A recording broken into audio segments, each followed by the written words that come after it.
Hi everyone, कैसे हैं आप सब लोग। Hope you are doing well. आज मंडे है और आपको तो पता ही है कि मंडे को हम क्या करते हैं, लिटरेचर।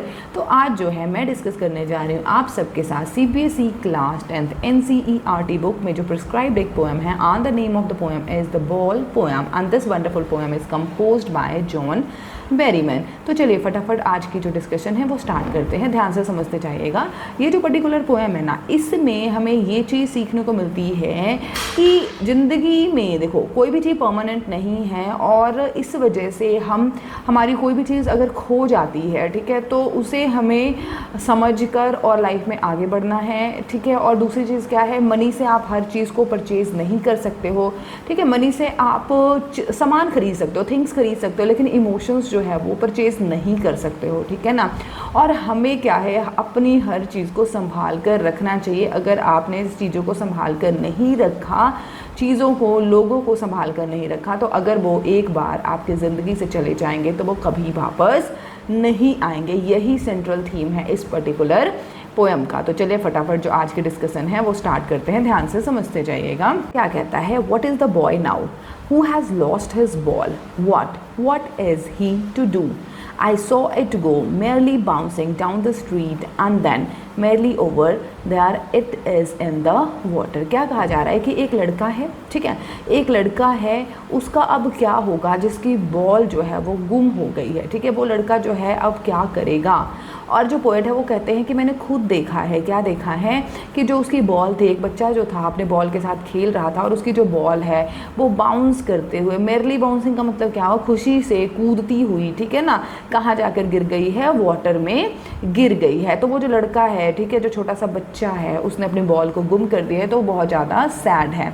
आज समझ यहाँ तक क्लियर हो गया सब कुछ, ठीक है। अब देखो क्या कहता है, no use to say oh there are other ball, and ultimate shaking grief fixes the boy as he stands rigid, trembling, staring down all his young days into the harbor where his ball went। क्या कहा जा रहा है कि अगर मैं उस बच्चे को ये कहूँ कि भाई और भी सारे बॉल हैं, हम और बॉल ले आएंगे, तो ऐसा कहना बिल्कुल यूजलेस होगा, फालतू होगा। क्यों होगा ऐसा, क्योंकि उस बॉल के साथ उसके यंग डेज़ की मेमोरीज जुड़ी हुई थी। And because of that reason जब ये बॉल जो है उछलती कूदती हुई, ठीक है, पानी में चली गई, हार्बर क्या मतलब पानी में चली गई, तो वो क्या है, बहुत ही ज़्यादा शॉक्ड में है। वो पूरी तरीके से मतलब कि एक जगह पे फिक्स्ड हो गया है, रिजिड हो गया, वहाँ से कहीं मूव नहीं कर रहा, वो काँप भी रहा है और कंटिन्यूसली जो है वो किस तरफ देख रहा है, वहाँ देख रहा है जहाँ उसकी बॉल जो है वो चली गई है। आई होप यहाँ तक समझ में आ गया होगा। देखो कुछ नहीं है, ध्यान से समझो। क्या कहा जा रहा है, एक बच्चा है, ठीक है, एक बच्चा जो है वो बॉल से खेल रहा था, ठीक है।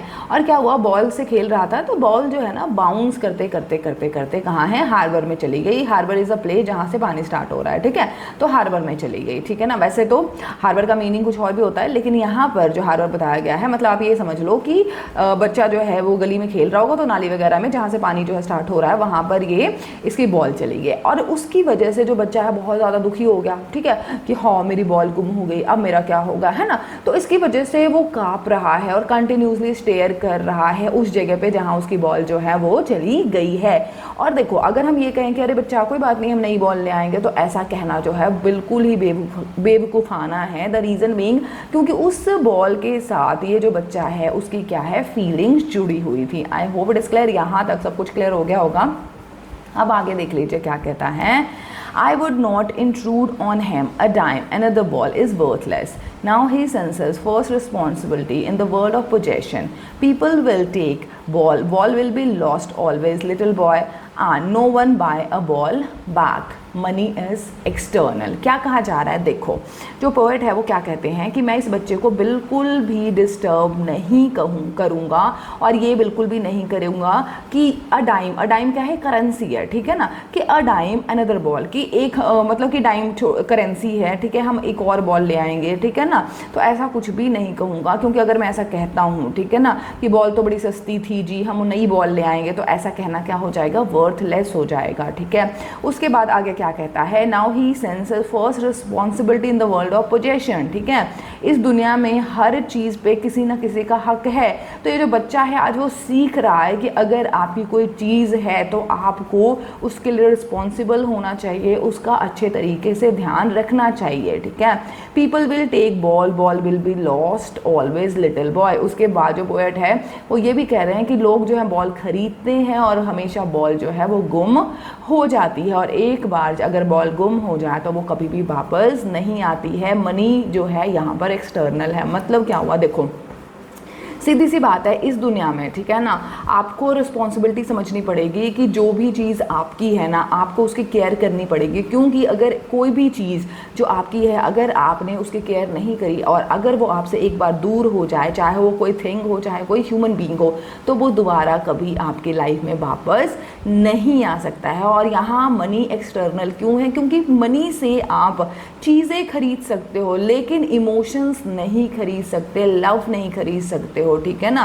तो इसलिए यहाँ पर क्या कहा गया है कि मनी क्या है, यहाँ पर एक्सटर्नल है। I hope up to here सब कुछ आपको समझ आ गया होगा।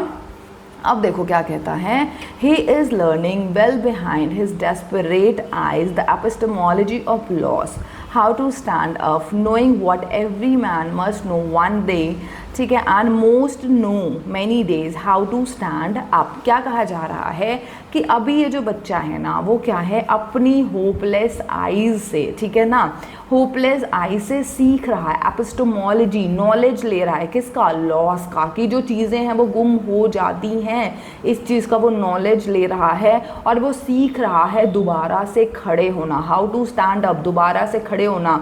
आपके साथ कुछ मिस हैपनिंग हो जाती है तो ज़िंदगी वहीं पे ख़त्म नहीं होती, आपको आगे बढ़ना पड़ेगा। आई बात समझ में। और हर इंसान जो इस पृथ्वी पर पैदा हुआ है वो इस चीज़ को सीखता है और कईयों ने सीख लिया है, क्या, कि हाउ टू स्टैंड अप, ठीक है। आपको एक्सेप्ट करना पड़ेगा अपनी रियलिटी को और आपको दोबारा खड़े होना पड़ेगा। मतलब क्या है, इस पर्टिकुलर पोएम के बाद ना, इस पर्टिकुलर पोएम को पढ़ने के बाद मुझे मतलब जो एक चीज़ समझ आई है और जो मैं हमेशा बच्चों को कहती हूँ क्या, कि जो भी चीज़ आपको बहुत ज़्यादा पसंद है, चाहे वो कोई थिंग है चाहे कोई पर्सन है, उसकी ना अच्छे से केयर किया करो। क्योंकि कोई भी इंसान है या फिर कोई भी चीज़ है, एक बार अगर वो आपके हाथ से निकल गई तो दोबारा वापस नहीं आएगा, ठीक है ना।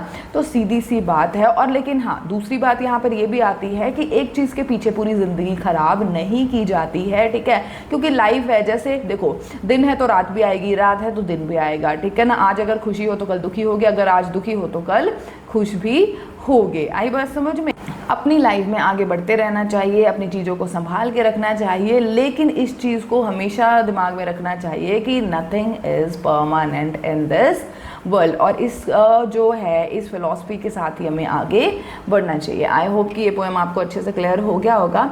अगर वीडियो अच्छी लगे, इन्फॉर्मेटिव लगे और लगे कि यहाँ पर आके मेरे चैनल पे वीडियो को देख के आज यहाँ से आपने कुछ सीखा है, तो वीडियो को लाइक करना, शेयर करना, और लगे कि मैम अच्छा पढ़ाती हैं तो ऑब्वियस सी बात है चैनल को सब्सक्राइब करके बगल की जो बेल आइकन है उसको भी प्रेस कर लेना, ताकि कोई भी वीडियो अगर हम अपलोड करेंगे तो नोटिफिकेशन आपको सबसे पहले मिल जाएगी। चलिए मिलते हैं आपको नेक्स्ट वीडियो में, तब तक हंसते रहिए, मुस्कुराते रहिए और अपने आसपास के एरिया को साफ सुथरा रखिएगा। Bye bye, take care, have a good day.